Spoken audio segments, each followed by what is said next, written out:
Hi guys, what's up and welcome back to the sample paper solving part 2। जैसा कि आप सभी लोग जानते हैं, हम लोग सैंपल पेपर सॉल्विंग सीरीज को शुरू कर चुके हैं और पिछले टाइम मैंने एक लेक्चर अपलोड किया था जिसमें मैंने आप लोगों को ओसवाल की गुरुकुल बुक का सैंपल पेपर सॉल्व करवाया था पार्ट 1, यानी फर्स्ट सैंपल पेपर हमने सॉल्व किया था और उस फर्स्ट सैंपल पेपर में मैंने आपको ये 21 क्वेश्चन सॉल्व करवा दिए थे। आप लोग जानते हैं कि टर्म 1 के सिलेबस के हिसाब से आप लोगों के पास में टोटल 55 क्वेश्चंस आया करेंगे। तो गाइस, आउट ऑफ 55 क्वेश्चंस हम लोगों ने पिछले लेक्चर में 21 क्वेश्चन सॉल्व कर लिए थे। ये सारे एमसीक्यू बेस्ड है। आज के लेक्चर में मैं आपको फिर से 21 से 22 क्वेश्चंस करवाऊंगा, ये भी एमसीक्यूज होंगे। फिर जो पार्ट 3 बनाएंगे उसमें असर्शन एंड रीजन और पैराग्राफ सॉल्विंग होगी। तो गाइज, ये रहा हमारा सैंपल पेपर 1 का पार्ट 2, सैंपल पेपर 1 का पार्ट 2। चलिए तो क्वेश्चन सॉल्व करना शुरू करते हैं। और ये रहा गाइज क्वेश्चन नंबर 22। आज आप लोगों को मैं जितने भी सवाल कराऊंगा आपको कमेंट सेक्शन में पिछली बार की तरह लिख के बताना है कि सर, जैसे पिछली बार कुछ बच्चों के 21 में से 20 सही हुए थे, 21 में से 19 सही हुए थे, 21 में से 21 सही हुए थे। आप बताओगे कि अब 22 से 43 तक जो हम लोग 22 क्वेश्चंस करेंगे उसमें आपके कितने क्वेश्चन सही हुए। चलो ये वाला क्वेश्चन देखो, XeF6 यानी ज़ेनॉन हेक्साफ्लोराइड का ट्रीटमेंट अगर आप लोग पोटेशियम फ्लोराइड के साथ करते हो तो आपको क्या प्रोडक्ट मिलता है। वीडियो पॉज करो, सॉल्व करने की कोशिश करो। भाई यहां तक मुझे देख के ये ऑप्शन तो पूरा पूरा गलत दिख रहा है, मुझे ये ऑप्शन भी गलत दिख रहा है क्योंकि यहां पर टोटल 7 फ्लोरीन होने चाहिए, इसके पास में 6 है, गलत हो गया। यहां पर 9 फ्लोरीन हो गए, वहां पर हमारे पास में 7 ही फ्लोरीन है, तो ये भी गलत हो गया। अब बचा एक ये और एक ये। बेटा हमेशा ध्यान रखना, क्योंकि यहां पर ज़ेनॉन इन्वॉल्व है, कभी भी सिंपल रिएक्शन नहीं होगी। यहां पर आपको एक कोऑर्डिनेशन सॉल्ट बनता हुआ नजर आएगा। बेसिकली हमेशा कोऑर्डिनेशन कंपाउंड का फॉर्मेशन करता है, it always forms a coordination compound, एक कोऑर्डिनेशन सॉल्ट बनाकर देगा। तो यहां पर आपको क्या बनेगा, ये जो पोटेशियम है ये कोऑर्डिनेशन कॉम्प्लेक्स के बाहर चला जाएगा और ज़ेनॉन के साथ में 6 नहीं 7 फ्लोरीन लिगेंड्स के फॉर्म में जुड़ जाएंगे और एक नेगेटिव चार्ज इसके ऊपर आ जाएगा। ठीक है, डायरेक्ट क्वेश्चन था आपके हेलोजन की रिएक्शन एनसीईआरटी में डायरेक्ट दे रखी है। अगले क्वेश्चन की तरफ मैं आपको लेकर चलता हूं। अगला क्वेश्चन बहुत इजी है, पहले पढ़ तो लूं कहां से इजी है। डाइक्लोरोमीथेन का कॉमन नेम क्या है यार। मीथेन मतलब कार्बन। अब इस कार्बन से अगर 2 क्लोरीन जुड़ जाएं, ये अब गाइस यहां पर एक बात समझो, ये बात मैंने हेलोअरीन के अंदर क्लियरली बता रखी है कि जब एक अकेला कार्बन रहता है तो उसको मिथाइल बोला जाता है। अब यहां पर ऑप्शन में ये प्रोपेन है, पॉसिबल ही नहीं है। इथाइल है, पॉसिबल ही नहीं है। Methylene dichloride is the correct answer. इसको क्या बोला जाएगा, इसको बोला जाएगा मिथाइलिन डाइक्लोराइड। अच्छा, ये एक्सेप्शनल था, ये ध्यान रखना, ये नेम एज पर आवर टॉपिक ये एक्सेप्शनल केस है। अगर आपको याद हो तो मैं आपको बता देता हूं। मैं ये खोलता हूं और इसको डोंट सेव करता हूं और यहां पर मैं आपको बताता हूं कि अगर मान लीजिए आपके पास में 2 एडजेसेंट कार्बन है, अगर आपके पास में इस प्रकार से 2 एडजेसेंट कार्बन है और इन दोनों एडजेसेंट कार्बन पर आपका क्लोरीन जुड़ा हुआ है, तो ये आसपास वाला है, तो ये आसपास वाला एक केस हो जाता है।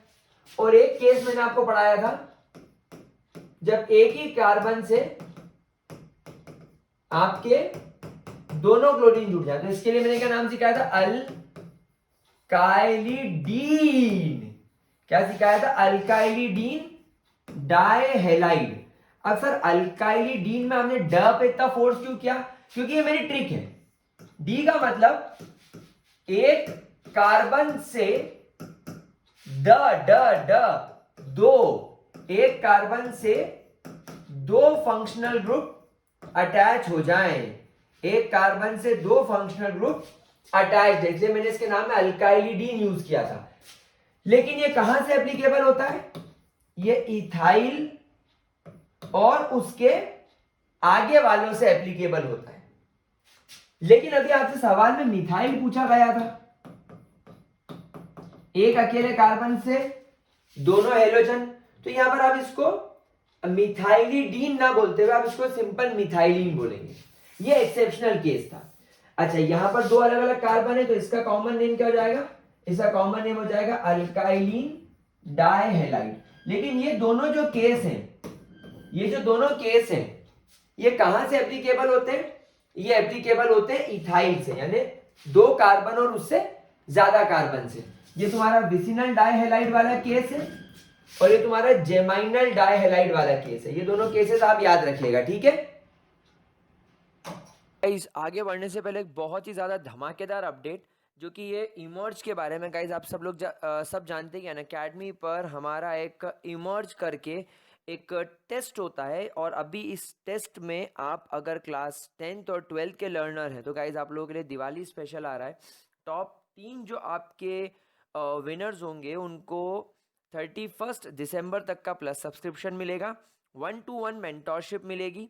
एंड गाइज ये जो अनअकैडमी पर इमर्ज होने वाला है, ये CBSE टर्म 1 एग्जाम्स के अकॉर्डिंग मॉक टेस्ट होने वाले हैं।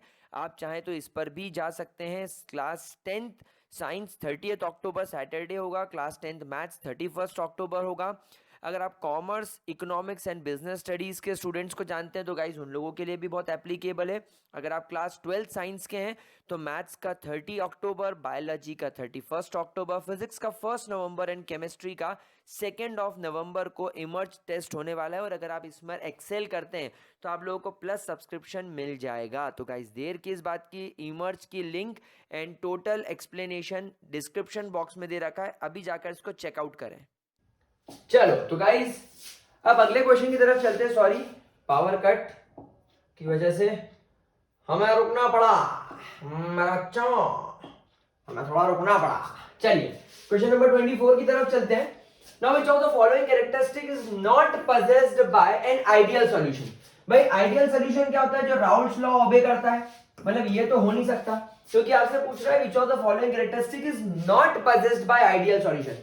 आइडियल सॉल्यूशन हर कंडीशन में राउल्स लॉ फॉलो करता है। On very dilute solution behave as ideal solution. यार ये पॉइंट भी नहीं हो सकता, क्योंकि हमने एक बात देखी है कि जब सॉल्यूशन कंसंट्रेटेड होता है तब वो शायद नॉन आइडियल होता है, लेकिन जब आप उसका डाइल्यूशन करते जाते हो तो वो आइडियल की तरह बिहेव करने लग जाता है। तो यार ये पॉइंट भी मेरे को ठीक नहीं लग रहा है। Now there should be no chemical reaction between solid and solvent. ये तो सबसे पहली कंडीशन है सॉल्यूशन बनाने की, भले आइडियल हो या नॉन आइडियल हो। सॉल्यूशन बनाने की सबसे पहली कंडीशन ये होती है कि तुम्हारा सॉल्यूट और सॉल्वेंट रिएक्ट ना करे। अगर वो रिएक्ट कर गए तो फिर तो कंपाउंड बन जाएगा, सॉल्यूशन बनेगा ही नहीं। तो ये भी नहीं होना चाहिए। तो मतलब मेरे पास में बी को क्लिक करने के अलावा और कोई ऑप्शन बचता ही नहीं है। Volume change on mixing is not equal to 0। ये गलत पॉइंट है। एक्चुअली जब कभी भी आप आइडियल सॉल्यूशन बनाते हो, तो delta V mixing is always equal to 0। ये आइडियल सॉल्यूशन की कंडीशन होती है। तो ये क्या बोल रहा है? ये बोल रहा है कि on mixing the volume is not equal to 0। तो ये तो आपके नॉन आइडियल सॉल्यूशन की कंडीशन हो गई, ये तो नॉन आइडियल की कंडीशन हो गई ना, लेकिन हमसे आइडियल पूछा जा रहा है। तो यही एक कैरेक्टरिस्टिक है जो कि आइडियल सॉल्यूशन पजेस नहीं करता। बी के साथ जाएंगे, आगे बढ़ेंगे। अगला सवाल देखेंगे। What happened to the size of an atom of p block element, ठीक है, as you move from left to right. मतलब ये बोल रहा है p ब्लॉक एलिमेंट में अगर तुम्हारे पास में अगर बोरॉन है, कार्बन है, नाइट्रोजन है, ऑक्सीजन है और फ्लोरीन है, मतलब अगर आप पीरियोडिक टेबल में लेफ्ट टू राइट ट्रेवल कर रहे हो तो एटॉमिक साइज पे क्या असर पड़ता है? क्या झंडू क्वेश्चन है? एटॉमिक रेडियस डिक्रीज होता है। एटॉमिक रेडियस डिक्रीज क्यों होता है? क्योंकि इफेक्टिव न्यूक्लियर चार्ज बढ़ जाता है। इसको अपन Z इफेक्टिव लिख लेते हैं। What is effective nuclear charge? The power of nucleus to attract the valence electron, valence electron को न्यूक्लियस के पास में खींचने की ताकत। जेड इफेक्टिव क्यों बढ़ता है? क्योंकि जो नंबर ऑफ शेल होते हैं वो कांस्टेंट रहते हैं। नंबर ऑफ शेल कैसे रहते हैं? नंबर ऑफ शेल कांस्टेंट रहते हैं। नंबर ऑफ शेल के बढ़ने का कोई वो ही नहीं रहता। नंबर ऑफ शेल बोरॉन में भी 2 है, कार्बन में भी 2 है, नाइट्रोजन में भी 2 है, ऑक्सीजन में भी 2 है और फ्लोरीन में भी 2 है। इन सब में 2 शेल है, तो ये तो बढ़ते नहीं है। लेकिन एटॉमिक नंबर बढ़ता जाता है। एटॉमिक नंबर के बढ़ने की वजह से प्रोटॉन का नंबर बढ़ता जाता है न्यूक्लियस में से, जेड इफेक्टिव बढ़ता है। तो क्या होगा? Size decrease, size decrease. आप जब पीरियोडिक टेबल में लेफ्ट टू राइट जाएंगे तो आपका साइज जो होगा वो डिक्रीज होगा। नाउ गाइस, ये पहले 25 क्वेश्चन आपके सैंपल पेपर के हो गए जो इजी एमसीक्यूज थे। अब अगले एमसीक्यूज की तरफ अपन चलते हैं जिसमें लेवल मेरे को थोड़ा सा हाई लगा, हो सकता है आपको ना लगे। सेक्शन बी, सेक्शन बी के अंदर गाइस आप लोगों को टोटल 24 क्वेश्चंस दिखाई देंगे और इन 24 क्वेश्चंस में से आपको कोई भी 20 अटेम्प्ट करने, समझ रहे हो? पहले जो 24 करे वो पूरे 24 करने थे। यहां पर अब आपको सेक्शन बी के अंदर, सेक्शन ए के अंदर 25 क्वेश्चन थे, अच्छा, और आपको उसमें से कोई भी 20 अटेम्प्ट करने थे। अब यहां पर आपको 24 में से कोई से 20 अटेम्प्ट करने, मतलब सेक्शन ए के 20 क्वेश्चन आपको अटेम्प्ट करना है। अब आप मुझे ये बताना कमेंट करके कि सर हमने जो सैंपल पेपर पिछला वाला सॉल्व किया था पार्ट 1 और ये जो हमने पार्ट 2 सॉल्व किया, इसमें आपने हमको अभी तक 25 क्वेश्चन करवाए, तो मुझे आपको ये कमेंट करके बताना है कि सर सेक्शन ए में हमारे 25 सवाल में से हमारे कितने सही हुए। एक तो ये बताना, फिर आप देखना कि अगर मेरे को कोई से 20 करने होते तो क्या 20 में से मेरे कितने सही हो रहे। अब हम लोग सेक्शन बी की तरफ चलते हैं। अब हम लोग हमारे सेक्शन बी की तरफ चलते हैं और सेक्शन बी का पहला क्वेश्चन देखते हैं जो झंडू क्वेश्चन है। ये कह रहा नाइट्रोजन की कोवैलेंसी कितनी है। अबे यार सीधा सा हिसाब है, नाइट्रोजन का आउटर मोस्ट शेल में एक लोन पेयर और 3 अनपेयर्ड इलेक्ट्रॉन होते हैं। नाइट्रोजन का electronic configuration 1s2, 2s2 and 2p5 होता है। इसके पास में डी ऑर्बिटल जो होता है, डी ऑर्बिटल जो इसके होते हैं, डी ऑर्बिटल इसके पास में एब्सेंट होते हैं। मतलब अल्टीमेटली जो भी है वो ये सेकेंड शेल ही है। तो सेकेंड शेल में ये इलेक्ट्रॉन एक के साथ में मान लो शेयरिंग कर लेगा, ये एक के साथ में शेयरिंग कर लेगा, ये एक के साथ में शेयरिंग कर लेगा, 3 तो कोवेलेंट बॉन्ड बन गए। और ये जो एक लोन पेयर है, ये लोन पेयर किसी को डोनेट कर देगा तो एक कोऑर्डिनेशन बॉन्ड बन जाएगा। तो टोटल आपका नाइट्रोजन कितने बॉन्ड बना सकता है? 3 कोवेलेंट और एक कोऑर्डिनेशन, तो इसकी कोवेलेंसी हो गई 4। हलवा झंडू क्वेश्चन बहुत बार पूछा गया है, इसलिए लोगों ने पूछ लिया होगा, कोई बात नहीं। अच्छा सवाल था, पर मजेदार सवाल था, मजा आया इस सवाल को करके। अगला क्वेश्चन देखते हैं। Which of the following cannot be called as a non-stoichiometric defect? अब बेटा non-stoichiometric defect मतलब इसके अंदर केटायन और एनायन का नंबर बराबर नहीं होगा, या तो इसमें आपके पॉजिटिव चार्ज का और नेगेटिव चार्ज का नंबर बराबर नहीं होगा। ये 2 बातें ध्यान रखनी, मतलब नंबर ऑफ केटायन और नंबर ऑफ एनायन बिगड़ेगा, उसकी वजह से पॉजिटिव चार्ज और नेगेटिव चार्ज का नंबर भी बिगड़ेगा। ये बात आप लोगों को बहुत बढ़िया और बेसिक तरीके से बतानी चाहिए। तो भाई metal deficiency due to absence of cation, ये वाला जो है ये एक नॉन स्टोइचियोमेट्रिक डिफेक्ट है। भाई मेटल की डेफिशिएंसी हो जाना केटायन की एब्सेंस में, तो भाई यहां पर अगर केटायन गायब हो गया तो केटायन का नंबर कम हो जाएगा, एनायन का नंबर आपको बढ़ा हुआ दिखाई देगा, ठीक है। मेटल एक्सेस डिफेक्ट, अरे भाई ये भी मेटल एक्सेस है, मतलब यहां पर केटायन का नंबर बढ़ गया। तीसरा क्या, metal excess defect due to anionic vacancy, यहां पर एनायन का लेवल कम हो गया, मतलब ये तीनों नॉन स्टोइचियोमेट्रिक डिफेक्ट है।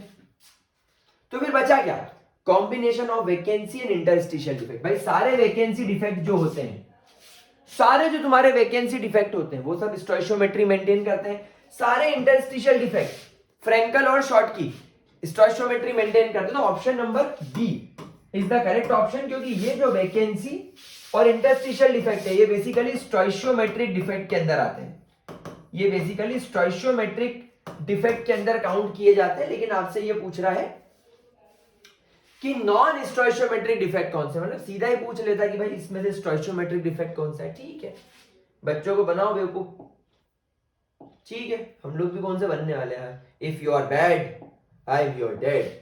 एग्जाम में हमको क्या बोलना है केमिस्ट्री वाले एग्जाम को लेके, if you are bad I am your dad. चलो, now what is the hybridisation of carbon atom in the allylic halide. I love this question. I love this question क्योंकि मुझे इसमें नोटपैड खोलने को मिलेगा और मुझे नोटपैड खोल के आप लोगों को लिखवाने को मिलेगा, तो मुझे बड़ा आनंद आता है. मैं इसके अंदर पहले नो कर देता हूं. हाँ, अब याद करो, मैंने आपको दो चीजें सिखाई थी, अलाइलिक और विनाइलिक. A trick. अब आती है इसकी ट्रिक याद करने का टाइम. ट्रिक क्या है? ए सर अल्फाबेटिकली पहले आता है. ए जो है वो अल्फाबेटिकली पहले आता है, वाइवा वगैरह में ए वालों की सबसे पहले लगती है. इसीलिए हम इसकी इज्जत करेंगे और हम इसे एक बड़ा हाइब्रिडाइजेशन देंगे, sp3. वी अल्फाबेटिकली बाद में आता है, हम इसकी कम इज्जत करेंगे, हम इसको sp2 नाम देंगे. सर इसका क्या मतलब है? इसका मतलब ये है that when your functional group is attached, when your functional group is attached to an sp3 hybridized carbon, which is attached to an sp2 hybridized carbon. ये इसकी डेफिनेशन है. फॉर एग्जाम्पल, मतलब मेरे पास में कार्बन है, यहां पर मान लो मैंने हेलोजन लगा दिया, यहां पर मैंने रखा एक हाइड्रोजन. अच्छा, एक बात ध्यान रखना, sp3 हाइब्रिडाइज्ड कार्बन हमेशा वो होता है जिसके पास में चारों के चारों सिंगल बॉन्ड हो. मतलब ये एक ऐसा कार्बन होता है जिसके पास में सारे सिंगल बॉन्ड हो. sp2 के अंदर आप लोगों को दो तो सिंगल बॉन्ड दिखाई देंगे एंड एक डबल बॉन्ड दिखाई देगा, तो होगा इसके 4 बॉन्ड. ठीक है ना? तो ये एक और यहां पर मैंने बना दिया कार्बन. इस हिसाब से ये कार्बन का हाइब्रिडाइजेशन नो डाउट sp3 हो गया. अब ये जो कार्बन है, ये कार्बन बदले में एक ऐसे कार्बन से जुड़ा हुआ है जिसके पास में एक डबल बॉन्ड है, तो ये कार्बन का हाइब्रिडाइजेशन sp2 हो गया. Now this compound is called as allylic halide. ये एक प्रकार का अलाइलिक हैलाइड है. और विनाइलिक में क्या होगा? विनाइलिक में क्या होगा? आपका हेलोजन, या हेलोजन लिखना चाहिए क्योंकि सभी के ऊपर एप्लीकेबल होता है. तो your functional group is attached to sp2 hybridised carbon directly ये उससे कनेक्टेड होता है. तो देखो यहां पर carbon, halogen, hydrogen, double bond carbon, hydrogen, carbon, और ये आगे फिर कुछ भी हो. तो अब ये कार्बन के पास में एक डबल बॉन्ड आ गया, मतलब ये sp2 है, खत्म बात.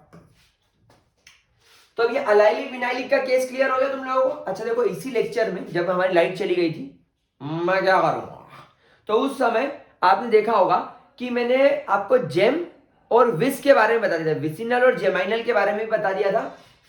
जब एक ही कार्बन से दो हेलोजन या दो फंक्शनल ग्रुप जुड़ जाए तो उसको अल्काइलिडीन से कॉमन नॉमेनक्लेट करते हैं. अल्काइलिडीन, ड मतलब दो, एक ही कार्बन से दो फंक्शनल ग्रुप. और अल्काइलिन डाइऑल, अल्काइलिन डाइहेलाइड, अल्काइलिन डाई जो भी आपका हो, तो वो आप यूज करेंगे जब दो एडजेसेंट अड़ोसी पड़ोसी कार्बन पर एक जैसे फंक्शनल ग्रुप हो. अड़ोसी पड़ोसी, एक भी गैप नहीं होना चाहिए, तो वो अल्काइलिन. तो वो भी मैंने आपको कई बार सिखाया है. Hello alkane, hello Areen chapter में मैंने डिटेल में पढ़ाया. अगर नहीं पढ़ा हो तो वहां जाके पढ़ लेना, ये भी मैंने पढ़ाया है. और इनफैक्ट ये तो अभी मैं अल्कोहल फिनॉल ईथर में भी सिखा के आया हूं, मैंने फिर सिखाया था. तो ये मैं बार बार सिखाता हूं. और देखो इस पर सवाल बन रहा है, मतलब इसको आपको बिल्कुल भी हल्के में नहीं लेना है, ये मेरी आप लोगों से रिक्वेस्ट है. तो अब ये सवाल समझो, सवाल क्या बोल रहा है. ये सवाल देखो क्या है कि आपको बताना है कि what is the hybridisation of the carbon in allylic. तो अलाइलिक में sp3 होगा, क्योंकि आपका टेक्निकली यहां पर आपसे ये पूछ रहा है कि जो अलाइलिक हैलाइड है उसमें तुम्हारा जो हेलोजन है, halogen is attached to an sp3 hybridized carbon. सीधी बात, ठीक है ना? सीधी बात, ग्रेट. चलिए आगे बढ़ते हैं, अगला क्वेश्चन देखते हैं. ओके, अब ये क्वेश्चन फिर तुम्हारा कहां से आया है? गंबरी कहां से आया है? ये सॉलिड स्टेट से. Now in the cubic close packing the unit cell has. Cubic close packing मतलब एफसीसी मान लो क्या है. अब अगर मैंने इसको एफसीसी माना है, तो एफसीसी के अंदर नंबर ऑफ एटम 4 एटम होते हैं. इसके अंदर टेट्राहेड्रल वॉइड का नंबर 2n के हिसाब से 2 into 4 यानी कि 8 होता है, और ऑक्टाहेड्रल वॉइड का नंबर n के हिसाब से 4 होता है. तो हमें यहां पर देखना है कि क्या हो सकता है। तो ये बोल रहा है 4 tetrahedral voids is shared by 4 adjacent unit cell. 4 tetrahedral voids within the unit cell, 8 tetrahedral voids, each of this is shared by 4 adjacent unit cell, 8 tetrahedral void within the unit cell. अब question number 29 पर जरा focus से इसके सारे points पढ़ो। 8 tetrahedral voids आपके पास में होने चाहिए। तो क्या आपको दिख रहे हैं 8 टेट्राहेड्रल वॉइड्स?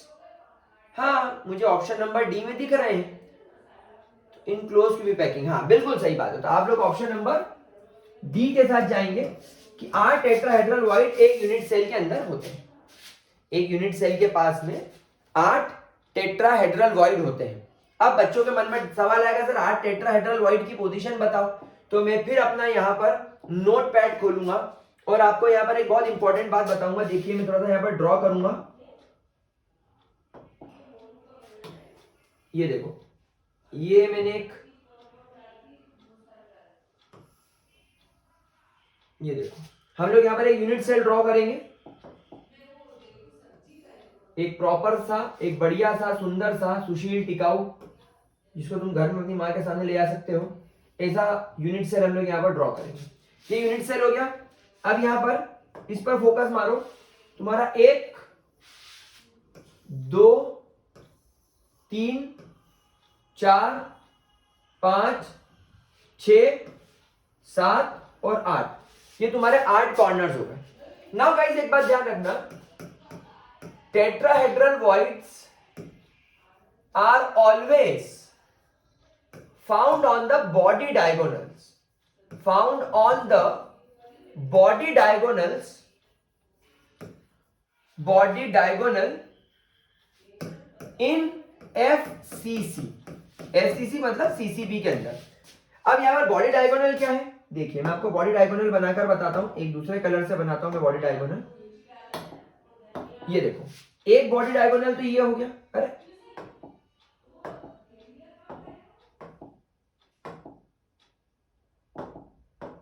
देखो, एक बॉडी डायगोनल ये हो गया, एक ही हो गया, आगे से पीछे एक ही हो गया, आगे से पीछे, ठीक है, एक ही हो गया, पीछे से आगे, है ना, और एक ही हो गया ये पीछे से ये आगे। ये तो यहां पर आपको 1 2 3 4 4 बॉडी डायगोनल दिख रहे हैं। आपको यहां पर 4 बॉडी डायगोनल दिख रहे हैं। एक यहां पर दिखता है, 1 2, अच्छा एक डायगोनल पर एक आ गया, एक डायगोनल पर टेट्राहेड्रल वॉइड यहां दिखेगा, मतलब एक डायगोनल पर, एक बॉडी डायगोनल पर 2 वॉइड दिखते हैं।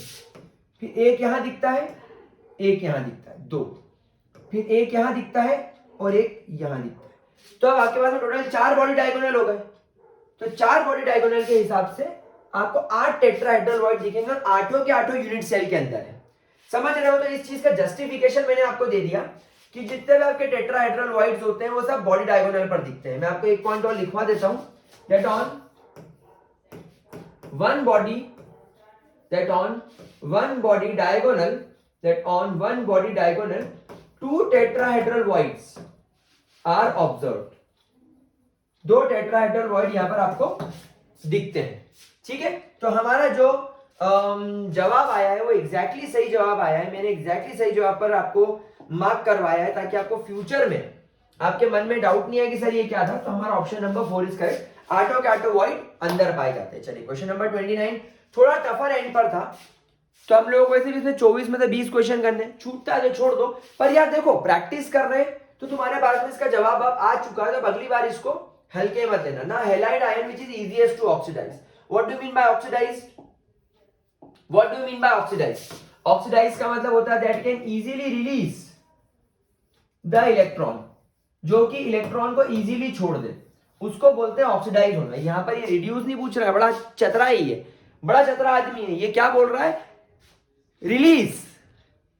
आपको हेलोजन दे दी और हेलोजन देख के हमारे मन में सबसे पहले इमेज बनती खींचेगा, तो जो इलेक्ट्रॉन एक्सेप्ट करता है वो तो रिड्यूस होता है। देखो इसके लिए ट्रिक याद रखना, इलेक्ट्रॉन पर कैसा चार्ज? Negative, negative charge. अब मान लो तुम हो, तुमने कोई नेगेटिव आदत ले ली, दारू पीना चालू कर दी, सिगरेट पीना चालू कर दी, बीड़ी पीना चालू कर दी, ड्रग्स लेना चालू कर दी, तो क्या तुमको कोई अपने परिवार में सुंदर सुशील कन्या देगा शादी करने के लिए? नहीं, वो बोलेगा यार तो बेवड़ा चरसी गांजा वाला है, तो ये तो चरस गांजा मेरे को प्यारा वाला है। तो क्या तुमको सुंदर सुशील कन्या मिलेगी? नहीं, तुम पोपटलाल की तरह जीवन भर अकेले रह जाओगे। क्यों? क्योंकि तुम्हारी इमेज रिड्यूस हो गई, क्योंकि तुमने नेगेटिव चीजों को एक्सेप्ट कर लिया, इसलिए तुम्हारी इमेज गिर गई, रिड्यूस हो गई। ठीक उसी तरह केमिस्ट्री में जो भी सब्सटेंस इलेक्ट्रॉन को यानी नेगेटिव चीज को एक्सेप्ट कर लेता है उसकी इमेज भी रिड्यूस हो जाती है। वो रिड्यूस हो गया, सीधा सा ट्रिक याद रखना। अब ये बोल रहा है ऑक्सीडाइज, ऑक्सीडाइज मतलब छोड़ना, रिड्यूस का उल्टा हो गया। तो भाई फ्लोरीन तो यूनिवर्सल भिखमंगा है, ये तो छोड़ेगा नहीं, ये तो खींचेगा। सेकंड नंबर पर इनके ग्रुप में भिखारी क्लोरीन है और तीसरे नंबर का भिखारी ब्रोमीन है। अब इजीएस्ट पूछ रहा है, तो जो सबसे कम भिखारी होगा वो इजीली इलेक्ट्रॉन छोड़ देगा, मतलब ऑप्शन नंबर डी सही है। आयोडीन के ऊपर -1 चार्ज है, क्या इसके अंदर? कुछ भी नहीं है। ठीक है, चलो आगे बढ़ते हैं। Let's not waste much time on such easy peasy lemon squeezy questions. हाँ, ये क्वेश्चन का नाम, which of the following compound contain an aryl carbon? Now aryl carbon is nothing but the बेवकूफ बनाने की प्रोसेस। अराइल बोले तो एक बेंजीन रिंग से जुड़ा हुआ कंपाउंड। अब भाई अराइल मतलब क्या? एक तो तुम्हारा एरोमेटिक रिंग हो, और एरोमेटिक रिंग के अंदर हम लोग सब जानते हैं बेंजीन के अंदर every carbon is sp2 hybridised. हर कार्बन इसके अंदर sp2 हाइब्रिडाइज्ड ढूंढना है। इथेनॉल तो हो नहीं सकता। बेंजाइल अल्कोहल मालूम है क्या है? बेंजाइल अल्कोहल मतलब बेंजीन के अंदर CH2 और फिर OH, तो ये तो सिंगल बॉन्ड है, तो ये भी sp3 है, ये भी नहीं हो सकता। विनाइल अल्कोहल भी नहीं हो सकता, क्योंकि विनाइल अल्कोहल के अंदर मेरा फंक्शनल ग्रुप एक ऐसे कार्बन से जरूर जुड़ा हुआ है जो sp2 हाइब्रिडाइज्ड है, लेकिन अराइल मतलब एरोमेटिक रिंग होना उसमें कंपलसरी है। तो इथेनॉल और विनाइल, हाँ बेंजाइल में हो सकता था, लेकिन बेंजाइल में ये कार्बन sp2 है, लेकिन तुम्हारा फंक्शनल ग्रुप इस कार्बन से जुड़ा है जो कि sp3, मतलब ये भी नहीं है। तो फिनॉल ही बेस्ट है भाई, फिनॉल ही बेस्ट है। फिनॉल में क्या है? बेंजीन रिंग है और उससे डायरेक्टली मेरा OH फंक्शनल ग्रुप जुड़ा हुआ है, तो देखो एरोमेटिक रिंग भी हो गई और ये जिस कार्बन से फंक्शनल ग्रुप जुड़ा हुआ है sp2 भी हो गया, दोनों कंडीशन सेटिस्फाई हो गई। Phenol is the answer, phenol is the answer. बढ़िया क्वेश्चन था, बहुत बहुत बेसिक क्वेश्चन आ रहे हैं। आपको कितना नॉलेज है सब्जेक्ट का, बस ये उसके ऊपर ही सारी चीजें बेस्ड है। आपने कितना अच्छे तरीके से ग्रेविटी सर्कल पर एनसीईआरटी को फोड़ा है, बस उसी के नंबर आएंगे मेरे को ऐसा लग रहा है, क्योंकि सारी चीजें मैंने ग्रेविटी सर्कल पर अपने पिछले साल के लेक्चर्स में भी और इस साल के लेक्चर्स में भी पढ़ाया है। तो भाई साहब मजा तो आना है। चलो देखते हैं, phenomenon of lowering of vapour pressure is defined as, यानी तो सीधी सीधी डेफिनेशन पूछ ली इन्होंने। कौन सी डेफिनेशन होगी जरा पढ़ो, मैं भी पढ़ लेता हूं। Decrease in vapour pressure of solvent on addition of a volatile non electrolyte solute.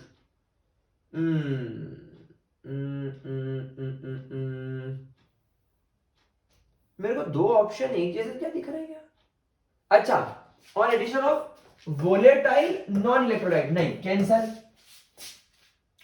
Decrease in vapour pressure of solvent, ठीक है, सॉल्वेंट का वेपर प्रेशर डिक्रीज हो जाएगा on addition of a non volatile, हाँ नॉन वोलेटाइल नॉन इलेक्ट्रोलाइट। भाई non electrolyte का मतलब क्या है? कि जो अपने केटायन और एनायन में डिसोसिएट ना हो, उसको नॉन इलेक्ट्रोलाइट बोलते हैं। जैसे तुम्हारा यूरिया, तुम्हारा ग्लूकोज, ग्लूकोज, शुगर, ये सब क्या है? नॉन इलेक्ट्रोलाइट है। और ये नॉन वोलेटाइल होने चाहिए, मतलब इनके वेपर्स नहीं बनने चाहिए, क्योंकि इनके वेपर बने तो फिर तो वो वेपर प्रेशर को लो करेंगे। तो मैं तो आगे ऑप्शन पढ़ने ही नहीं वाला, मेरे को सीधी सीधी एनसीईआरटी की डेफिनेशन मिल गई है बी। बाकी आप देख लो, ये फिर यहाँ पर इसने वोलेटाइल इलेक्ट्रोलाइट ले लिया, हो नहीं सकता। फिर इसने यहाँ पर addition of non volatile non electrolyte कौन लिखेगा? तो ये भी नहीं हो सकता। इजी क्वेश्चन है यार, हलवा है बे। चलो 33 क्वेश्चन। अच्छा ओके, अगर तुमने बायोमोलिक्यूल्स मेरे साथ में ठीक से पढ़ा है तो आप इसको देखते ही सबसे पहले एल्डिहाइड को काटोगे, मोनोसेकेराइड को काटोगे, कार्बोहाइड्रेट को भी काटोगे। क्यों? क्योंकि मैंने वहां पर एग्जांपल में बताया था कि एक ही मेरे पास में ऐसा ऑर्गेनिक कंपाउंड है जो कि कार्बोहाइड्रेट के जनरल फॉर्मूला CX H2OY को सेटिस्फाई कर सकता है। कब? जब इसके अंदर लोवेस्ट वैल्यू हो X की और Y की, और वो है 2। तो ये फॉर्मूला मालूम है क्या है? ये फॉर्मूला एक्चुअली C2H4O2, और ये फॉर्मूला एक्चुअली मालूम है किसका है? ये फॉर्मूला है CH3COOH का, that is your acetic acid का। ये फॉर्मूला एसिटिक एसिड का है, और ये मैंने वहां पर एग्जाम्पल में करवाया था। मैंने पहले डेफिनेशन पढ़ाता हूं बायोमोलिक्यूल्स में कार्बोहाइड्रेट की। कार्बोहाइड्रेट्स का नाम ही क्यों पड़ा? कार्बो मतलब कार्बन एंड हाइड्रेट्स मतलब वाटर। तो कार्बन एंड वाटर जो ये फॉर्मूले में फिट बैठ जाए वो कार्बोहाइड्रेट। ये पुराने जमाने के लोग सोचते थे, लेकिन बाद में जब सबसे पहले एसिटिक एसिड के बारे में मालूम पड़ा तब इनको पता चला कि अरे एसिटिक एसिड इज CH3COH, मतलब C2H4OH, मतलब कि C2H2O2। मतलब ये तो इसके अंदर बैठ रहा है, मतलब क्या कार्बोहाइड्रेट नहीं, ये तो कार्बोक्सिलिक एसिड फैमिली को बिलोंग करता है। फिर वहां से कार्बोहाइड्रेट की डेफिनेशन चेंज करी गई। समझ गए? तो ये डायरेक्ट क्वेश्चन था एनसीईआरटी से, बढ़िया क्वेश्चन था। और आप घबराओ मत। अब आप बोलोगे सर हमको वहां पर कार्बोक्सिलिक एसिड की जगह कुछ और आ गया तो कहां से आएगा? अरे होगा तो आएगा ना भाई साहब, होगा तो आएगा। ये ना एनसीईआरटी में दिया है तो आना ही है। और अभी तो बहुत सैंपल पेपर प्रैक्टिस करने बचे हैं, तुमको लगभग पूरा कोर्स रिवाइज करवा दूंगा यार मैं। 3-ब्रोमोप्रोपीन, चलो 3-ब्रोमोप्रोपीन का अपने को कॉमन नेम लिखना भाई साहब। अभी तक जो सोच रहे थे कि कॉमन नेम नहीं आएगा, लो आ गया आ गया आ गया, दिल चुराने ये आ गया। 3-ब्रोमोप्रोपीन था कि पेंटेन था, क्या था? अरे क्या हो गया? अरे यार सर यार, 3-ब्रोमोप्रोपीन ही था यार, 3-ब्रोमोप्रोपीन, ठीक है 3-ब्रोमोप्रोपीन। चल, प्रोपीन मतलब 3 कार्बन, यक यो 3, और प्रोपीन मतलब कि यहां पर मैं डबल बॉन्ड लगा देता हूं, इसको कर देता हूं CH2, इसको कर देता हूं CH, इसको कर देता हूं CH2, और यहां पर लगा देता हूं ब्रोमीन। सर मुझे एक बात बताओ, ब्रोमीन को 1 क्यों नहीं बोला गया इस कंपाउंड में? क्योंकि बेटा इसके अंदर हमेशा ध्यान रखना कि तुम्हारे अल्कीन्स, फिर अल्कीन्स के बाद में अल्काइंस, और फिर उसके बाद में हेलोजन को प्रेफरेंस दी जाती है केमिस्ट्री में। मतलब सबसे पहले कार्बन कार्बन में अगर डबल बॉन्ड है तो उसको प्रेफरेंस दो, फिर कार्बन कार्बन में अगर ट्रिपल बॉन्ड है तो उसको प्रेफरेंस दो, फिर हेलोजन को प्रेफरेंस दो। क्योंकि यहां पर डबल बॉन्ड है तो मैं इसको 1 बोलूंगा, इसको 2 बोलूंगा, इसको 3 बोलूंगा। बस अब इसका नॉमेनक्लेचर कर दो। ये क्या दिख रहा है? मैं इसके नॉमेनक्लेचर को करने से पहले एक बार जरा ऑप्शंस देखना चाहूंगा, क्योंकि मुझे इतना रिलेटेबल नहीं लग रहा है। टर्शियरी ब्यूटाइल ब्रोमाइड, बेटा टर्शियरी कब लगता है? आप खुद सोचो, टर्शियरी कब लगता है? टर्शियरी लगता है जब एक कार्बन जिससे कि तुम्हारा ब्रोमीन जुड़ा हुआ हो, उसके पास में एक अल्काइल ग्रुप यहां हो, एक अल्काइल ग्रुप यहां हो, और एक अल्काइल ग्रुप यहां हो। तो यार यहां तो ऐसी कोई कंडीशन बन नहीं रही। मेरा ब्रोमीन यहां पर है, इसके पास में 2 हाइड्रोजन है और एक बड़ा सा अल्काइल ग्रुप है, तो ये तो टेक्निकली आपका प्राइमरी कार्बन है, तो टर्शियरी वाला तो हो नहीं सकता। लेकिन एक बात बताऊं मैं, अभी मैं आपको एक चीज पढ़ा के आया यार, ये कार्बन का हाइब्रिडाइजेशन चेक करो। सर ये तो sp3 हाइब्रिडाइज्ड कार्बन है। मैं बोलूंगा कैसे? आप बोलोगे सर इस कार्बन के पास में 1 2 3 और 4 सिंगल बॉन्ड है, और ये कार्बन एक ऐसे कार्बन से जुड़ा हुआ दिख रहा है जिसका हाइब्रिडाइजेशन sp2 है। मतलब सर ये तो अलाइलिक कार्बन हो गया, तो ये अलाइलिक ब्रोमाइड कहला सकता है। मेरे हिसाब से ये अलाइलिक ब्रोमाइड हो सकता है। तो क्या मेरे ऑप्शंस में कहीं पर अलाइलिक ब्रोमाइड? अरे दिख गया, दिख गया, दिख गया, मुझको अलाइलिक ब्रोमाइड दिख गया। अच्छा, विनाइल में क्या होता है, डायरेक्ट sp2 से। प्रोपाइलिडीन तो हो नहीं सकता, प्रोपाइलिडीन, डीन, डा डा डा डा का मतलब 3 कार्बन में एक ही कार्बन से 2 ब्रोमीन जब जुड़ेंगे तब ये प्रोपाइलिडीन को फॉलो करेगा। मेरे को सब आता है, मेरे को सब आता है, ऐसा करना पड़ेगा तुमको। चलो अगला क्वेश्चन निपटाते हैं लाडलो, मेरे बच्चों, मेरे बकुड़ों, मेरे लाडलो, मेरे देशवासियों। In solid lattice the cation यानी केटायन ने अपने लेटाइस को छोड़ दिया और जाकर इंटरस्टिशियल पोजीशन में बैठ गया। मतलब केटायन यनयायन, केटायन यनयायन, फिर यनयायन केटायन यनयायन, पोजीशन छोड़ के भाग गया। Cation anion, cation anion, anion cation, anion cation, और ये जाकर यहां का केटायन कहीं यहां बैठ गया। तो ये पोजीशन कौन सी हुई, शॉर्ट की में शॉर्ट हो जाना। शॉर्ट देखो, इंटरस्टिशियल डिफेक्ट तो होगा नहीं क्योंकि ये हमेशा नॉन आयोनिक कंपाउंड्स में होता है, तो ये तो होगा नहीं। वैलेंसी भी नहीं होगा, वैलेंसी भी नॉन आयोनिक में होता है। शॉर्ट की में शॉर्ट हो जाता है। मैंने ट्रिक ही बताई थी, मैंने आपको ट्रिक बताई थी कि शॉर्ट की में शॉर्ट, केटायन भी जाएगा एनायन भी जाएगा, बराबर नंबर में दोनों शॉर्ट हो जाएंगे, लेकिन फ्रैंकल में डिसलोकेट होके वो बीच में बैठ जाता है। तो ये एक्चुअली फ्रैंकल डिफेक्ट के बारे में बोल रहा है। बहुत बढ़िया सवाल है, मस्त सवाल है। Now which of the following class of compound is not a part of the large group of carbohydrates? यानी कि टेक्निकली जब आप एक बड़े ग्रुप ऑफ कार्बोहाइड्रेट को हाइड्रोलाइज करोगे, समझना, जैसे मान लो तुम्हारे पास में स्टार्च है, इमेजिन करो तुम्हारे पास में स्टार्च है, या अगर तुम्हारे पास में सुक्रोज है, जब तुम इस लार्ज ग्रुप ऑफ कार्बोहाइड्रेट को जब आप लोग हाइड्रोलाइज करोगे, छोटे छोटे छोटे छोटे छोटे छोटे पार्ट में तोड़ोगे, तब आप लोगों को क्या क्या मिलेगा। देखो, आपको अल्डिहाइड्स तो मिलते हैं, पॉली अमीनो अल्डिहाइड्स, आपको पॉली हेलो अल्डिहाइड्स भी मिल सकते हैं, halogen group containing aldehydes, poly hydroxy carboxylic acid भी देखने को मिलता है आपको, जैसे कि बहुत सारे जो फैटी एसिड्स वगैरह नहीं होते उसके अंदर, लेकिन कीटोन कभी नहीं मिलता मेरे को। Ketones are never found. Option number C is correct, option number C is correct. बेटा ये कुछ भी नहीं है, ये बायोमोलिक्यूल्स में डायरेक्ट डेफिनेशन पर सवाल आया है, डायरेक्ट डेफिनेशन पर सवाल है, कोई घबराने वाली बात नहीं, कोई नई चीज नहीं पूछ रहा है। 37 देखते हैं ना। In the common naming system the prefix SIM, okay, अरे बाप रे, बजा दी यार इन क्वेश्चनों ने तो।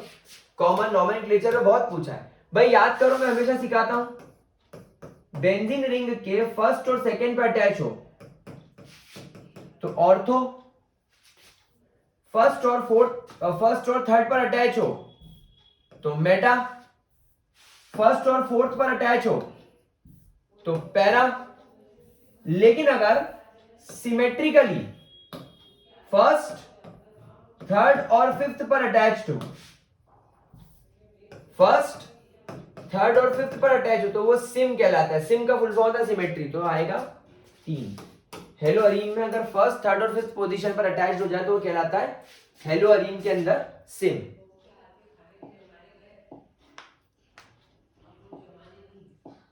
(38) in which of the following structure coordination number for cation and anion the packed structure will be same? अब इसमें हमको इसको एक एक करके सॉल्व करना पड़ेगा। क्लोरीन आयन ने फॉर्म किया, क्लोरीन आयन ने फॉर्म किया FCC लेटाइस। अब देखो FCC लेटाइस में अगर क्लोरीन होगा तो वो 8 कॉर्नर पर होगा और 6 फेस पर होगा। FCC पे 8 कॉर्नर और 6 फेस। Cl नेगेटिव अगर FCC बना रहा है तो 8 कॉर्नर और 6 फेस यानी कि 4, तो Cl नेगेटिव का नंबर हो गया 4 एंड Na पॉजिटिव ने ऑक्यूपाई करे सारे ऑक्टाहेड्रल वॉइड। मैं भी आपको सिखा के आया कि FCC के अंदर टेट्राहेड्रल वॉइड का नंबर होता है 2n और ऑक्टाहेड्रल वॉइड का नंबर होता है n। अब क्योंकि ये FCC है, ये खुद ही बोल रहा है FCC, और FCC में सारा लेटाइस क्लोरीन ने बनाया, यानी 8 कॉर्नर पर और 6 फेस पर आपको क्लोरीन दिख रहा है, मतलब टोटल नंबर FCC का हो गया 4। हम लोग जानते हैं ना FCC 4 एटम से मिलकर बना हुआ होता है। 8 कॉर्नर पर तो एक कॉर्नर का कंट्रीब्यूशन 1/8 और 6 फेस पर एक फेस का कंट्रीब्यूशन 1/2, तो टोटल हो गया 4, यानी यहां पर सब जगह पर क्लोरीन है तो क्लोरीन का नंबर हो गया 4। और टेट्राहेड्रल वॉइड नहीं, ये सारे सोडियम ने ऑक्टाहेड्रल वॉइड ऑक्यूपाई करा, तो ऑक्टाहेड्रल वॉइड का नंबर भी हो गया n, तो ये वैल्यू भी हो गई 4, यानी दोनों बराबर है।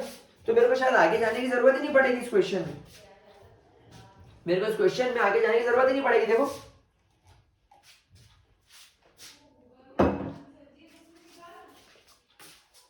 तो इसी के अंदर इक्वल नंबर में आपको सोडियम और क्लोरीन दिखाई दे रहे हैं, both of them are in equal number. बाकी ऑप्शन में चाहो तो आप लोग अपने हिसाब से ट्राई करके देख सकते हो, ठीक है। चलिए ग्रेट, क्वेश्चन नंबर 39 की तरफ चलते हैं। What is the common name of butane two all, चलो यही बना लेते हैं इसको, ब्यूटेन टू ऑल। ब्यूटेन मतलब 4 कार्बन, अरे सॉरी, चलो नोटपैड खोल लेते हैं, कोई बात नहीं, जब इतना क्लिक करना ही है फिर नोटपैड ही खोल लू ना भाई। ब्यूटेन टू ऑल बोल रहा ना वो, ब्यूटेन टू ऑल। अब ब्यूटेन टू ऑल के अंदर 4 कार्बन, 1 2 3 और 4, और सेकेंड कार्बन पर OH जोड़ लो, तो ये CH3 हो गया गुड्डो, ये H हो गया गुड्डो, ये H हो गया मेरे बकुड़ो, और ये CH3 हो गया मेरे बकासुरो, ठीक है। अब इसका कॉमन नॉमेनक्लेचर करना है। अब भाई सीधी सी बात है, यहां पर कहीं पे भी आइसो वाला कैटेगरी यूज नहीं होगी, यहां पर कहीं पर भी आइसो नहीं आएगा, क्योंकि सर आइसो तब आता है जब आपके सेकेंड लास्ट कार्बन पे 2 एक जैसे मिथाइल ग्रुप हो। अब अगर मैं इसको सेकेंड लास्ट मानूं कार्बन को, तो यहां पर तो CH3 है, लेकिन यहां पर C2H5 है, मतलब आइसो नहीं है ना, तो ये नियो है। अब इसको मेरे को प्राइमरी, सेकेंडरी और टर्शरी में चेक करना पड़ेगा। तो ये कार्बन जिससे कि फंक्शनल ग्रुप जुड़ा हुआ है, उसके पास में एक हाइड्रोजन है, एक अल्काइल ग्रुप इधर है और एक अल्काइल ग्रुप इधर है, मतलब क्लियर कट ये सेकेंडरी कार्बन है। आइसो का तो मैंने आपको बता ही दिया कंडीशन।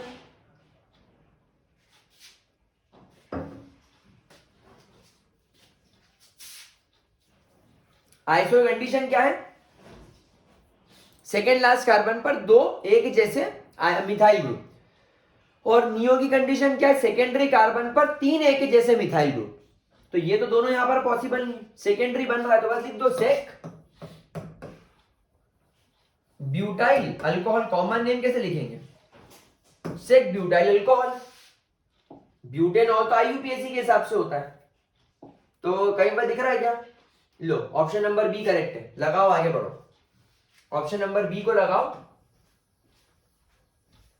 और आगे बढ़ जाओ, ठीक है। चलो अगले सवाल की तरफ चलते हैं। Now how many carbon does isobutyl, चलो इसको मैं यही ड्रॉ कर लूंगा क्योंकि मेरे को नाम दे रखा है isobutyl chloride have in its parent carbon chain. Butyl, butyl मतलब 4 कार्बन, 1 2 3 और 4, एक CH3 यहां लगाना पड़ेगा, एक CH3 यहां लगाना पड़ेगा, और एक H यहां लगाना पड़ेगा, एक CH2 और एक Cl यहां लगाना पड़ेगा। ये तुम्हारा आइसो ब्यूटाइल क्लोराइड है। सर आपने आइसो कैसे पकड़ा, भाई देखो ये कार्बन मेरा सेकेंड लास्ट कार्बन है, इस सेकेंड लास्ट कार्बन से एक मिथाइल ग्रुप और एक मिथाइल ग्रुप जुड़ना, इस बात का प्रूफ है कि ये कार्बन तुम्हारा आइसो कार्बन है। तो क्या आइसो, अब ब्यूटाइल से मैंने 4 कार्बन लगा दिए, आइसो ब्यूटाइल और क्लोराइड, आइसो ब्यूटाइल क्लोराइड। अब ये बोल रहा है इसकी पेरेंट चेन में, अब आपको इसकी पेरेंट चेन ढूंढनी है, तो ये रही इसकी पेरेंट चेन। IUPAC नॉमेनक्लेचर के साथ ये पहला कार्बन, ये दूसरा कार्बन, ये तीसरा कार्बन, इसके पेरेंट चेन में तुमको 3 कार्बन दिखाई दे रहे हैं। बोलो हाँ नहीं, बोलो बोलो, टेल टेल, बोलो बोलो, ठीक है।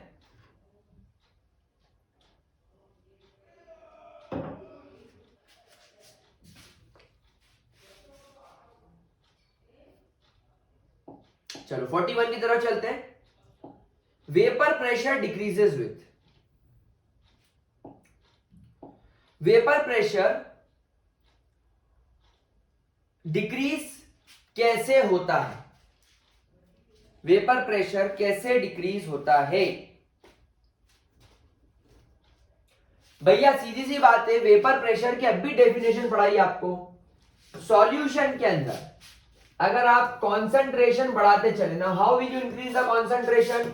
मतलब आपने को इसके अंदर सॉल्यूट की मात्रा बढ़ानी है एक गिवन अमाउंट ऑफ सॉल्वेंट के अंदर। तो जैसे जैसे सॉल्यूट की मात्रा बढ़ती जाएगी, सॉल्यूशन कॉन्सेंट्रेटेड होता जाएगा और वेपर प्रेशर डिक्रीज हो जाएगा। क्योंकि सॉल्यूट कैसा लेना है आपको?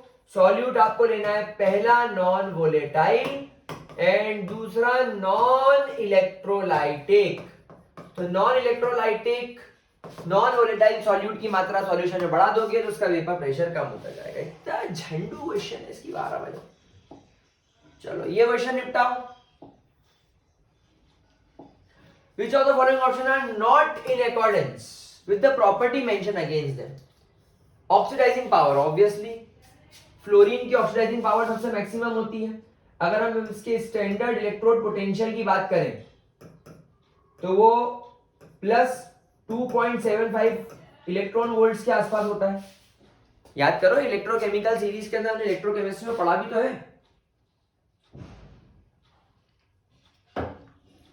या दूसरे कंडीशन समझ लो, ऑक्सीडाइजिंग पावर मतलब सामने वाले को ऑक्सीडाइज करना। मैं सामने वाले को ऑक्सीडाइज कैसे कर सकता हूं? उसका इलेक्ट्रॉन निकाल के। तो मैं उसका इलेक्ट्रॉन कब निकालूंगा? जब मेरे पास इलेक्ट्रॉन लेने की ताकत होगी। फ्लोरीन के पास में इलेक्ट्रॉन लेने की ताकत सबसे ज्यादा है, तो फ्लोरीन सामने वाले के इलेक्ट्रॉन को सबसे ज्यादा खींचेगा, तो सामने वाला एटम सबसे ज्यादा ऑक्सीडाइज होगा, इसलिए फ्लोरीन है। तो ये तो गलत है क्योंकि आपसे नॉट इन अकॉर्डेंस पूछा है।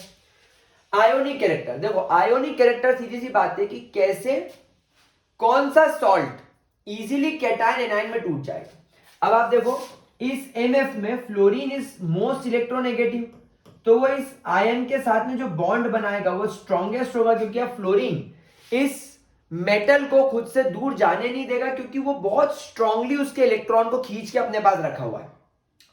तो जैसे जैसे इलेक्ट्रोनेगेटिविटी डिक्रीज होगी, बॉन्ड की स्ट्रेंथ डिक्रीज होगी, यानी यहां से यहां जाते वक्त इनकी जो बॉन्ड की स्ट्रेंथ है, इनकी जो बॉन्ड की स्ट्रेंथ है वो डिक्रीज होती जा रही है यहां से यहां जाते वक्त। तो ये सबसे इजीली आयोनाइज होगा।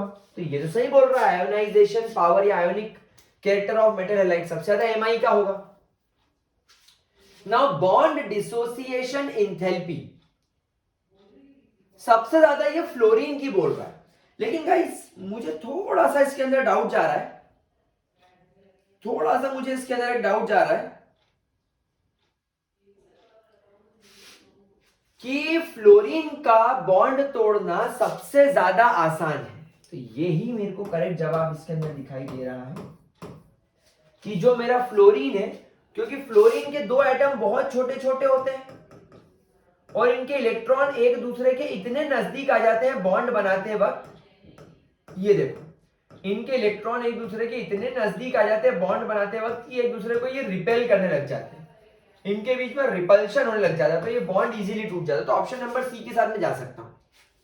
अच्छा पर एक बात मैं आपको और बताऊं,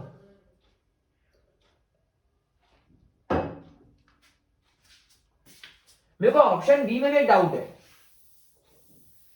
मेरे को इसके अंदर एक डाउट है, ये आयोनिक कैरेक्टर किस हिसाब से बोल रहा है कि कौन कितना इजीली आयोनाइज हो जाता है,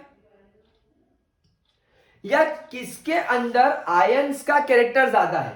भाई आयन का कैरेक्टर सबसे ज्यादा फ्लोरीन के अंदर होगा। फ्लोरीन के ऊपर जो -1 चार्ज होगा और इस पर जो +1 चार्ज होगा, ये डेफिनेटली इतना होगा। लेकिन जब हम फजान रूल लगाते हैं, फजान्स रूल, तो फजान्स रूल ये कहता है कि दुनिया का हर आयोनिक कंपाउंड के अंदर थोड़ा सा कोवेलेंट कैरेक्टर होता है। तो वो कोवेलेंट कैरेक्टर इसके अंदर कम होगा, लेकिन इसके अंदर वो कोवेलेंट कैरेक्टर बढ़ता जाता है। तो ये लेस आयोनिक होते जाते हैं, ये लेस आयोनिक होते जाते हैं। और ये बोल रहा है कि इसका आयोनिक कैरेक्टर सबसे ज्यादा, तो मेरे हिसाब से तो बी भी सही होना चाहिए। तो इस क्वेश्चन के अंदर एक मेंटल डायलेमा बना हुआ है कि बी और सी दोनों सही है अगर हम फजान्स रूल और आयोनिक कैरेक्टर को सोचें, क्योंकि अभी मेरे को पढ़ाते पढ़ाते इसको ध्यान आया कि यार ये बी भी तो सही हो सकता है। Hydrogen halogen bond strength HF की सबसे ज्यादा होती है, तो ये तो करेक्ट है, तो ये हम इसको यूज नहीं करेंगे, ये पॉइंट करेक्ट है। हाइड्रोजन और फ्लोरीन की बॉन्ड स्ट्रेंथ सबसे ज्यादा मजबूत होती है। डी और ए ये दोनों सही है, बस बी और सी में मेरे को गड़बड़ दिख रही। चलो ठीक है, हम दोनों को सही मान के आगे बढ़ेंगे, बी और सी पे क्लिक करके आगे बढ़ेंगे। What is the correct order of reactivity of the following hello acid with a given alcohol? भाई सीधी सी बात है, आप मेरे को बताओ ना सबसे ज्यादा इजीली रिएक्टिव कौन होगा? क्वेश्चन नंबर 43 खुद सोचो, सबसे ज्यादा इजीली रिएक्टिव कौन होगा जो सबसे ज्यादा इजीली टूट जाएगा? HI में बॉन्ड की लेंथ सबसे ज्यादा होती है क्योंकि आयोडीन एक बड़ा एटम है, हाइड्रोजन एक छोटा एटम है, तो इनकी बॉन्ड की लेंथ सबसे ज्यादा होगी। इसको तोड़ना मेरे लिए सबसे ज्यादा आसान होगा, तो जितना आसानी से टूटेगा उतना आसानी से अल्कोहल के साथ रिएक्ट करेगा इसका हाइड्रोजन जाके, क्योंकि अल्कोहल में OH नेगेटिव ग्रुप होता है, अल्कोहल में OH ग्रुप होता है, तो ये हाइड्रोजन यहां से निकल के H से जुड़ के वाटर बन के बाहर हो जाएगा, तो HI सबसे इजीली रिएक्ट करेगा, फिर HBr और फिर HCl। HF का तो कोई काम ही नहीं है, तो ये option number B is correct. How many carbon atoms are present in the parent chain of tertiary butyl alcohol? ये फिर वही सवाल आ गया, फिर रिपीटेड सवाल, टर्शियरी ब्यूटाइल अल्कोहल पूछ रहा है अभी आप लोगों से। अब टर्शियरी कैसे बनाओगे? मैंने आपको सिखा ही दिया, टर्शियरी में क्या होता है, कार्बन जिससे कि आपका फंक्शनल ग्रुप जुड़ा हुआ है उससे एक नहीं, दो नहीं, बल्कि 3 अल्काइल ग्रुप जुड़े हुए होने चाहिए। अब देखो ये कैटेगरी टर्शियरी की भी है और ये कैटेगरी नियो की भी है, ये नियो और टर्शियरी दोनों को सेटिस्फाई कर रहा है। नियो का मतलब क्या होता है, सेकेंड लास्ट कार्बन। अगर मैं इसको फर्स्ट मान रहा हूं, इसको लास्ट मान रहा हूं, तो ये सेकेंड लास्ट है। अगर मैं इसको फर्स्ट मान रहा हूं, इसको लास्ट मान रहा हूं, तो भी ये सेकेंड लास्ट है। अगर मैं इसको फर्स्ट मान रहा हूं, इसको लास्ट मान रहा हूं, तो भी सेकेंड लास्ट है, मतलब हर तरफ से सेकेंड लास्ट है। सेकेंड लास्ट कार्बन पर अगर 1, 2 और 3 मिथाइल ग्रुप आ जाए तो नियो, और एक ऐसा कार्बन जिससे कि तुम्हारा फंक्शनल ग्रुप जुड़ा हुआ है, उसके बाद में एक अल्काइल ग्रुप यहां, एक अल्काइल ग्रुप यहां और एक अल्काइल ग्रुप यहां आ जाए तो टर्शियरी कैटेगरी है। दोनों को ये प्रूफ कर रहा है। अब ये बोल रहा है टर्शियरी ब्यूटाइल अल्कोहल के अंदर पेरेंट चेन में कितने कार्बन? तो पेरेंट चेन अगर मैं इसको मान लूं तो कोई आपत्ति किसी को नहीं, ये पहला कार्बन, ये दूसरा कार्बन, तीसरा कार्बन, एक सब्स्टिट्यूएंट ये हो गया सेकंड पे और एक फंक्शनल ग्रुप, 3 कार्बन की चेन है, तो बी का जवाब होगा 3। ठीक है, क्वेश्चन नंबर 44 हो गया। चलिए गाइस, अब यहां पर हम लोगों का 44 क्वेश्चंस का टास्क कंप्लीट होता है। अब इसके आगे के जो सवाल है वो पैराग्राफ वाले हैं और असर्शन रीजन वाले हैं, तो वो हम लोग नेक्स्ट क्लास में करेंगे। आज मैंने 44 क्वेश्चन कराए, इसके पहले वाले लेक्चर में शायद मैंने 20 या 21 क्वेश्चंस करवाए थे, तो वो 20-21 क्वेश्चन में आपके कितने सही हुए थे वो चेक कर लो। उसके बाद आज जो 44 क्वेश्चन करे, मतलब आज के जो 23 या 24 जो क्वेश्चंस कराए उसमें आपके कितने क्वेश्चन सही हैं वो बताओ, फिर मैं अगला सैंपल पेपर सॉल्व करवाऊंगा और उसके अंदर भी आप लोग मेरे को रिपोर्टिंग करते रहना, और जहां पर कोई डाउट आ रहा है उसको क्रॉस चेक करते चलना। ये बहुत अच्छी सीरीज चल रही है, लपक के प्रैक्टिस हो रही है, बस आपको इसके अंदर लगे रहना है और इसको थोड़ा शेयर वेयर करो। ग्रेविटी की ग्रोथ कम हो गई है ऐसा मत करो, तुम्हारे लिए इतनी मेहनत चल रही है और तुम लोग सपोर्ट नहीं कर रहे हो, सब्सक्राइब नहीं करवा रहे हो, शेयर नहीं करवा रहे हो, तो कैसे मजा आएगा? चलो तो इसको देख लेना, वीडियो को लाइक कर देना, अगर पसंद आया हो तो दोस्तों के साथ शेयर करो, शेयरिंग इज केयरिंग। इसके बाद की बात अगले लेक्चर में करेंगे, तब तक के लिए bye bye, take care, have a great day मेरे लाडलो।